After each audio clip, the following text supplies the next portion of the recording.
नमस्कार। MP classes Karanga में आपका स्वागत है। आज हमें कक्षा 10 से की प्रश्नावली जो वृत्त की है उसका अध्ययन करेंगे।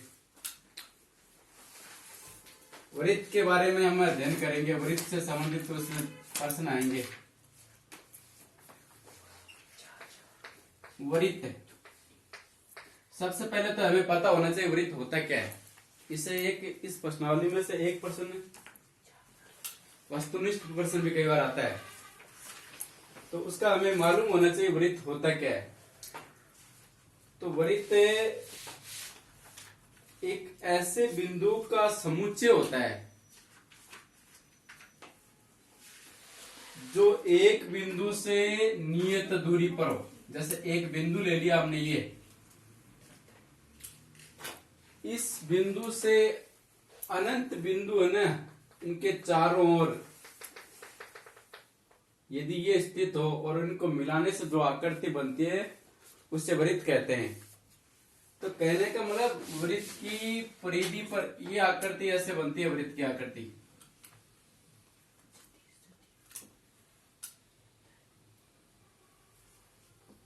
ये वृत्त है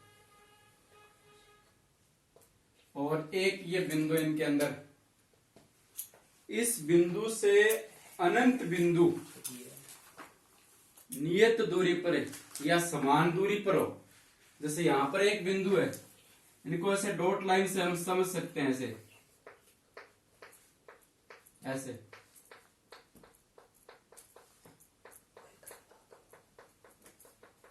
एक बिंदु से नियत दूरी पर या समान दूरी पर स्थित बिंदुओं को मिलाने पर, और उनके चारों ओर होने चाहिए, एक बिंदु के चारों ओर, चारों साइड में मिलाने से जो आकृति बनती है उसे वृत्त कहते हैं।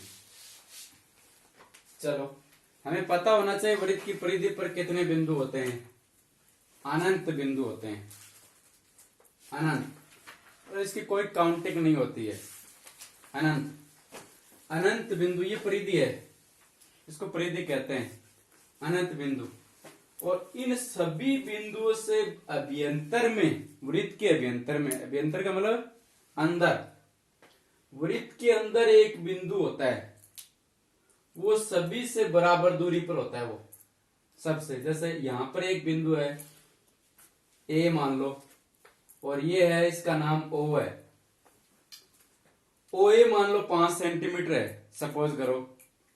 यहां एक बिंदु और है बी, तो ओ बी भी कितना होगा, 5 होगा। यहां और है सी, ओ सी भी कितना होगा, 5 होगा। ये और एक को मिलाने पर ये सभी दूरियां बराबर है। और कोई बिंदु ले लेंगे, जैसे कहीं पर भी, ये परिधि पर कहीं पर ले लो, यहां ले लिया हमने, इस बिंदु का नाम ले लिया डी, तो ओ को डी से मिला दो, ओ डी हो गया ये। तो मतलब वृत्त के अंदर अभ्यंतर एक बिंदु या अभ्यंतर में एक बिंदु, उससे परिधि पर स्थित सभी बिंदुओं की दूरी बराबर होती है। मतलब इसमें ओ बी, ओ ए, ओ सी, ओ डी सभी बराबर है ये।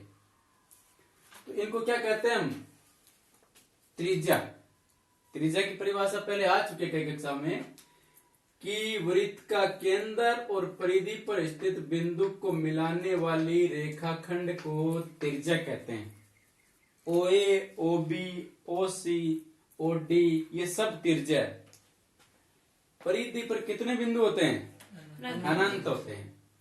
तो अनंत बिंदुओं को ओ से मिला रहे हैं, तो एक वृत्त में अनंत त्रिज्या होती है। मान लो प्रश्न आ गया, एक वृत्त पर त्रिज्या होती है 1, 2, ऑप्शन में आ गया 4, 5 अनंत, तो इसका ऑप्शन क्या होगा, अनंत। एक वृत्त में अनंत त्रिज्या होती है। एक वृत्त का केंद्र होता है 1, 2, 3 अनंत, एक ही होता है केंद्र। वृत्त के अभ्यंतर में केंद्र एक ही होता है। एक वृत्त की परिधि पर बिंदु होते हैं अनंत। इनमें वस्तुनिष्ठ प्रश्न कई बार पूछ लिया जाता है। तो एक वृत्त में अनंत त्रिज्या होती है और सभी त्रिज्याएं बराबर होती है। ओ ए, ओ बी, ओ सी, ओ डी, सभी त्रिज्या बराबर है। ये त्रिज्या हो गया वृत्त की परिभाषा कि एक बिंदु से सभी समान दूरी पर है, इनको मिलाने पर जो आकृति बनती है वो वृत्त कहते हैं। और ये त्रिज्याएं होंगी ओ बी, ओ सी, ओ डी, ये क्या हो गई त्रिज्या। अब क्या करते हैं हम एक और लेते हैं, जैसे ये वृत्त और ले लिया।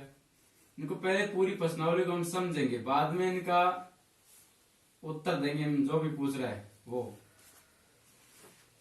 ये एक वृत्त और ले लिया, ये इसका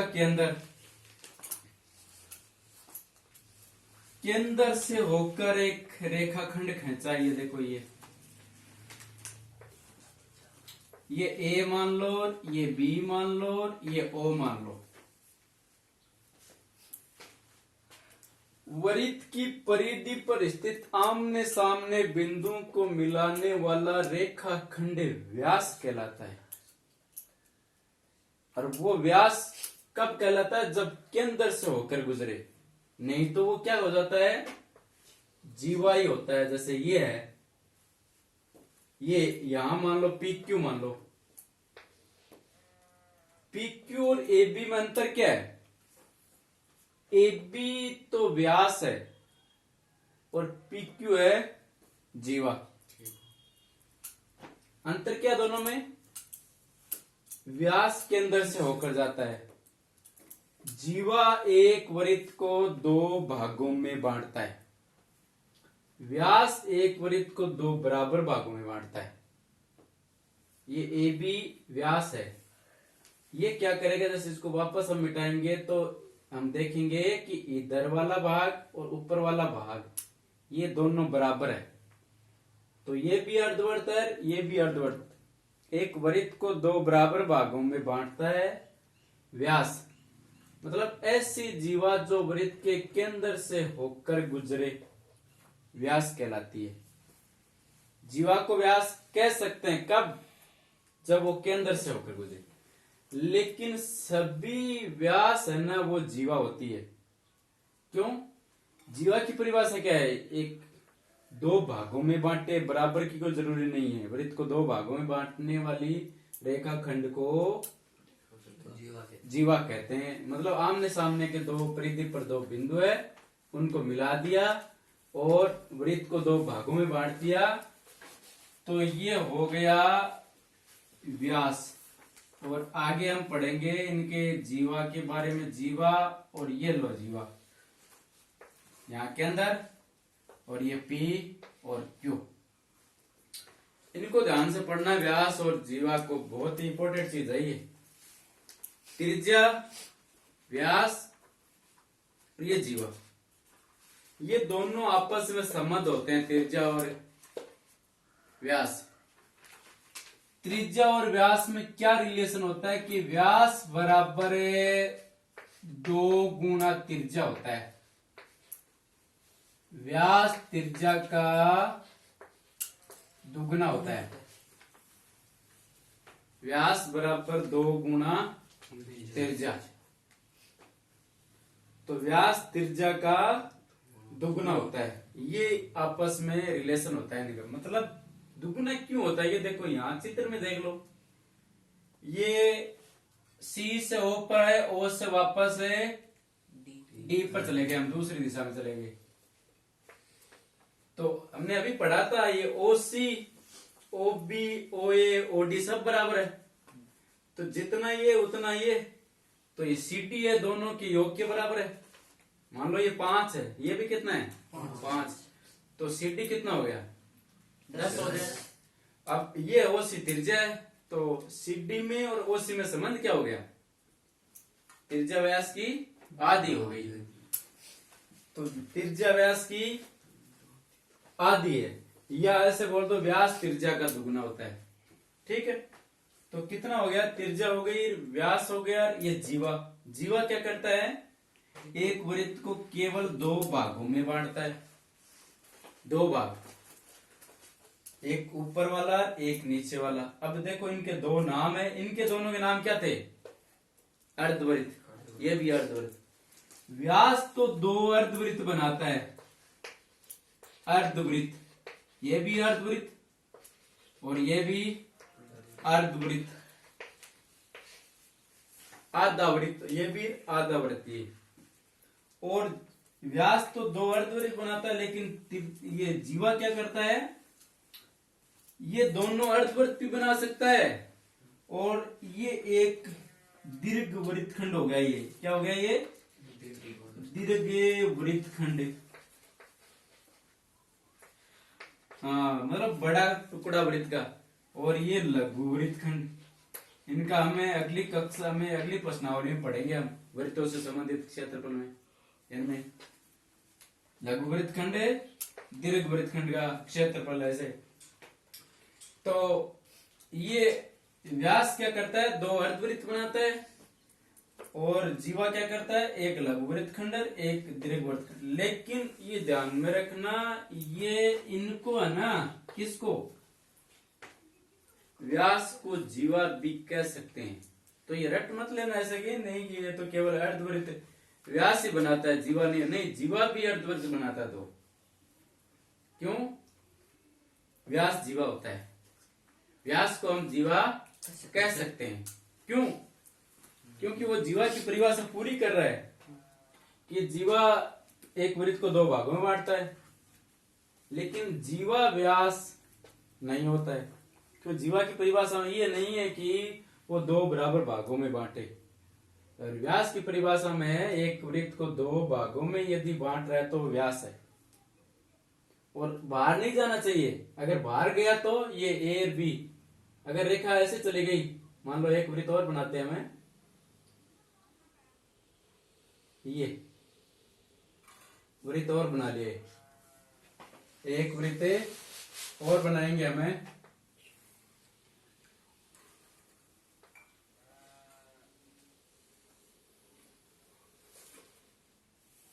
ये लो, ये इसका केंद्र, ये ऐसे हुआ है, इसका क्या नाम है, ये छेदक रेखा है, इसका नाम छेदक रेखा है। इनका नॉलेज होना जरूरी है हमें इस प्रश्नावली पढ़ने से पहले। इनका नाम छेदक रेखा है। छेदक रेखा क्या होती है कि वृत्त को काटकर बाहर निकल जाती है, और ये व्यास और जीवा परिधि पर स्थित आमने सामने के बिंदुओं को मिला रहे हैं, और ये बाहर जाती है, जितना ही फर्क है। छेदक रेखा भी एक वृत्त को दो भागों में बांटता है, लेकिन जरूरी नहीं कि बराबर बांटे, या बराबर भी बांट सकती है केंद्र से होकर गुजरे तो, और केंद्र से होकर नहीं गुजरे तो दो अलग अलग भाग होंगे। ये छेदक रेखा की परिभाषा। इससे संबंधित प्रश्न हालांकि इस प्रश्नावली बनते नहीं, आगे वो बनेंगे। देखो अब इस प्रश्नावली में स्पर्श रेखा के बारे में, स्पर्श रेखा क्या होती है भाई, रेखा हमने पढ़ ली, ये पढ़ ली, ये पढ़ ली, ये पढ़ ली, ये पढ़ ली, ये हो गई त्रिज्या, ये हो गया व्यास, और ये जीवा, और ये छेदक रेखा। अब देखो ये तो इतनी देर तो अंदर चल रही थी, ये अब क्या होगी, थोड़ी बाहर जाएगी, परिधि पर जाएगी ये रेखा। देखो ये यहां आएगी, मान लो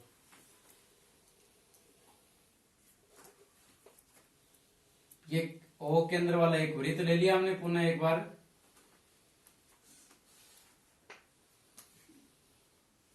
और इसका ये केंद्र ओ, ये यहां से यहां आ गई स्पर्श करते हुए, ये यहां एक बिंदु है, एक बिंदु पर स्पर्श करेगी। ये देखो यहां दो नहीं है, दिखने में दो दिख रहे हैं, लेकिन एक ही बिंदु पर है यहां पर। इस बिंदु का नाम क्या है, पी।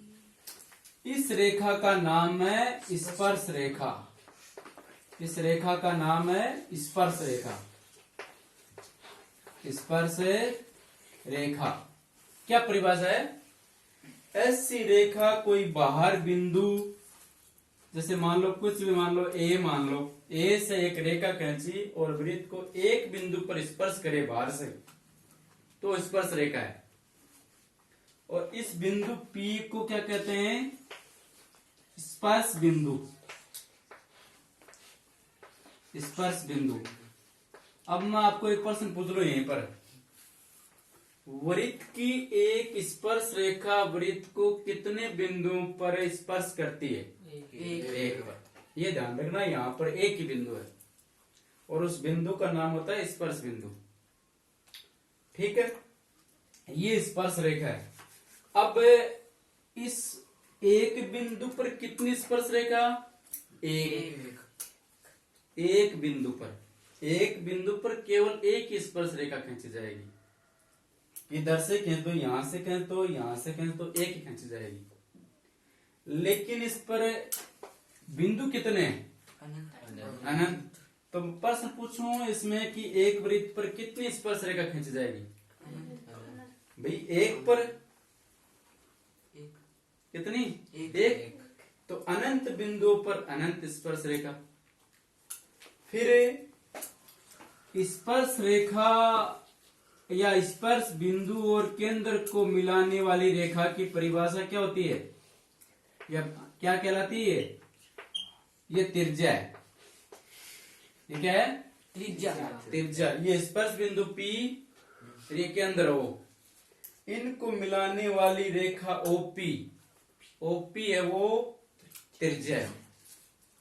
और त्रिज्या और स्पर्श रेखा में संबंध जैसे ये है ना, ये ध्यान रखना, इनमें भी आपस में संबंध होता है। लिख लेना चाहिए, याद कर लेना। त्रिज्या स्पर्श रेखा पर लंब होती है। त्रिज्या स्पर्श रेखा पर लंब, ये इंपॉर्टेंट चीज है। एक तो यहां से ये किसका संकेत है? लंब का। एक नहीं है, लंब का संकेत है।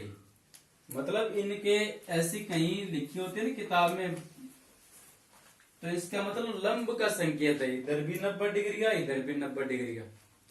तो ये कोण कितने डिग्री का होता है? 90 का। और ये भी 90 का। तो त्रिज्या स्पर्श रेखा के साथ 90 डिग्री का कोण बनाती है। अब एक प्रश्न तो कंप्लीट हो गया यहाँ पर कि एक बिंदु पर कितनी स्पर्श ने एक बिंदु पर एक स्पर्श रेखा खींची जा सकती है।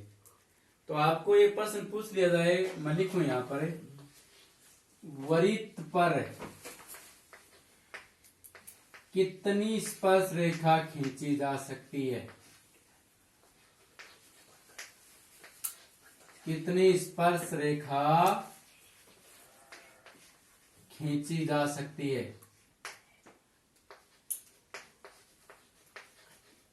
इसका उत्तर क्या लिखेंगे? अनंत। क्यों भाई? और ये सवाल घुमाकर आ जाए, वृत्त की परिधि के एक बिंदु पर कितनी स्पर्श रेखा खींची जा सकती है? इन लैंग्वेज को ध्यान रखना। रेखा खींची जा सकती है। तो इसका उत्तर क्या लिखोगे? एक। फर्क क्या हुआ इसमें? देखो, एक बिंदु ही नाम आया। वृत्त की परिधि पर एक बिंदु पर स्पर्श रेखा एक, और वृत्त पर कितनी स्पर्श रेखा? अनंत। हो गया। अब एक स्पर्श रेखा के बारे में तो हमने पढ़ लिया। अब आ जाओ कोई और स्पर्श रेखा खींचे। जैसे यहां मैंने एक वृत्त और ले लिया, ये लो, छोटा एक वृत्त ले लिया, ये देखो।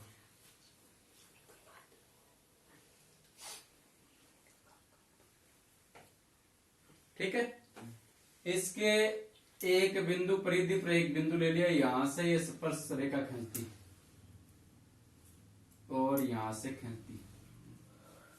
इनके सामने P के सामने Q है, P के सामने Q है, और ये PQ है ना, ये कहां से जा रहा है? केंद्र से जा रहा है। PQ केंद्र से होकर जा रहा है। तो PQ क्या है? व्यास। PQ व्यास है। अब व्यास के दोनों सिरों पर खींची गई स्पर्श रेखा समांतर होती है। ये रेखा मान लो इनका नाम L है, इसका नाम है M है, तो हम क्या लिख देंगे, L समांतर है M। एक वृत्त पर कितनी समांतर स्पर्श रेखा खींची जा सकती है? दो। शाबाश। एक वृत्त पर समांतर स्पर्श रेखा, वृत्त पर समांतर स्पर्श रेखा, समांतर स्पर्श रेखा कितनी? दो ही। अब इनके और नहीं खींच सकते हम समांतर, इनके समांतर और तीसरे नहीं खींच सकते हम। तो कितनी स्पर्श रेखा उत्तर आएगा इनका? दो। उत्तर आएगा इनका दो। एक वृत्त पर समांतर स्पर्श रेखा खींच सकते हैं दो, दो आंसर आएगा इसका। फिर और अब बाहर कोई बिंदु लेते हैं। अब आप बोलोगे सर, कई बोल रहे हैं बच्चे ऐसे बोलते हैं इनको ऐसे खींच दो ना, तो दो दो चार हो गई ना। ना, ये चार नहीं हुई है, ये है ना, इनके समांतर ये हुई है, तो हुई तो दो की दो ही ना भाई। ये लैंग्वेज समझनी जरूरी है कि ये एक ये दो दो दो चार हो गई ना, ऐसा नहीं होता है। इसके समांतर ये है तो दो ही हुई समांतर, तो चारों आपस में समांतर थोड़ी है, नहीं है, चारों समांतर नहीं है। तो इसमें पर्सन क्या पूछा, पर्सन की लैंग्वेज को पढ़ना है कि एक वृत्त पर कितने समांतर स्पर्श रेखा खींची जा सकती है, तो दो। नंबर अगला एक पर्सन और हम लेंगे। जैसे यहां पर एक वृत्त लिया हमने,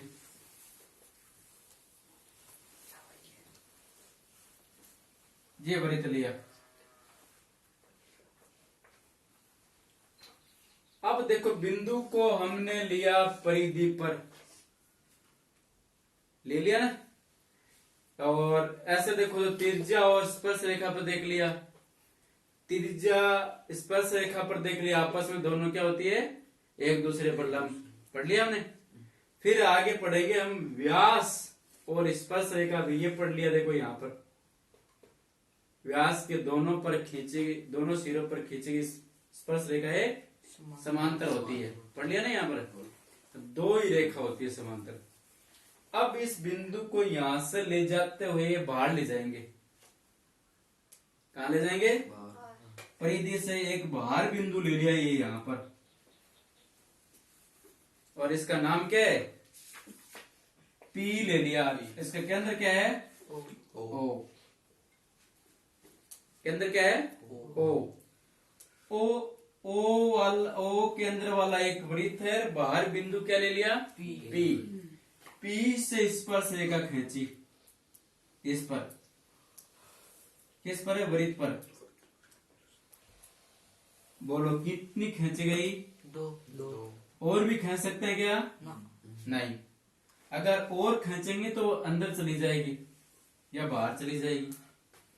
तो प्रश्न क्या बना यहां पर, एक वृत्त के केंद्र से बाहर या वृत्त के परिधि से बाहर बिंदु से कितनी स्पर्श रेखा, दो। या किसी बाह्य बिंदु से खींची गई स्पर्श रेखाओं की संख्या, दो। वृत्त की परिधि से बाहर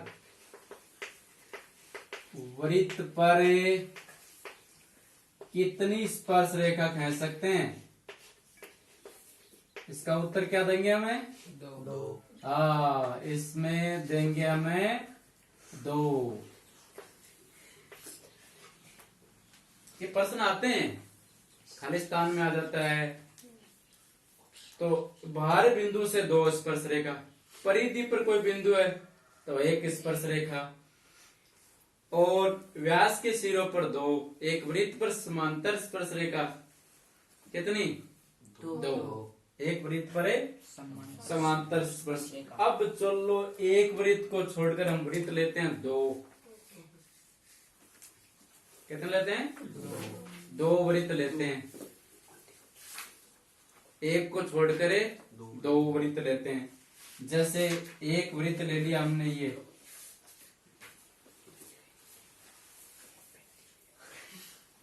ठीक, दूसरा वृत्त ले लिया एक और,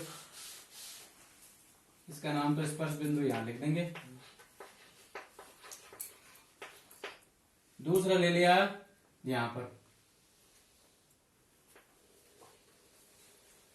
ध्यान से देखना इसको भी। एक वृत्त पर कितनी स्पर्श रेखा खींची जा सकती है? 2। एक वृत्त पर अनंत, एक वृत्त पर अनंत स्पर्श रेखा खींची जा सकती है। एक वृत्त पर अनंत स्पर्श रेखा खींची जा सकती है, ठीक है। एक वृत्त के एक बिंदु पर एक स्पर्श रेखा, एक वृत्त की बाह्य बिंदु से कितने स्पर्श रेखा? 2 पर्सन हो गए 4, ठीक है। एक बिंदु पर एक वृत्त पर समांतर स्पर्श रेखा केवल 2, ठीक है। अब लेते हैं वृत्त 2 वृत्तों पर ज्ञात करेंगे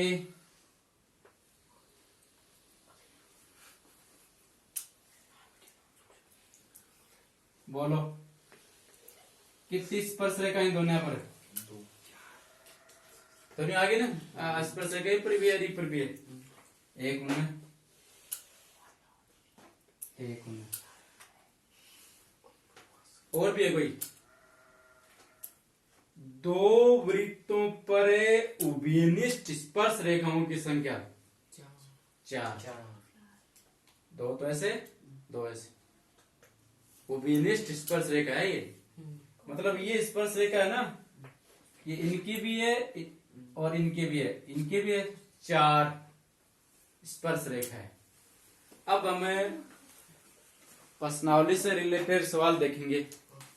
जैसे सवाल है पहला, एक वृत्त पर कितनी स्पर्श रेखाएं हो सकती है? एक वृत्त पर कितनी स्पर्श रेखाएं हो सकती है? अनंत स्पर्श रेखाएं। एक वृत्त पर, ये देखा ना, वृत्त पर कितनी स्पर्श रेखा खींची जा सकती है? अनंत। एक वृत्त पर एक बिंदु नाम आए ना, तभी एक बोलना है। एक वृत्त और एक बिंदु पर तब एक स्पर्श रेखा, लेकिन एक वृत्त पर बिंदु नहीं दिया ना तो अनंत स्पर्श रेखा। तो पहले का उत्तर क्या होगा?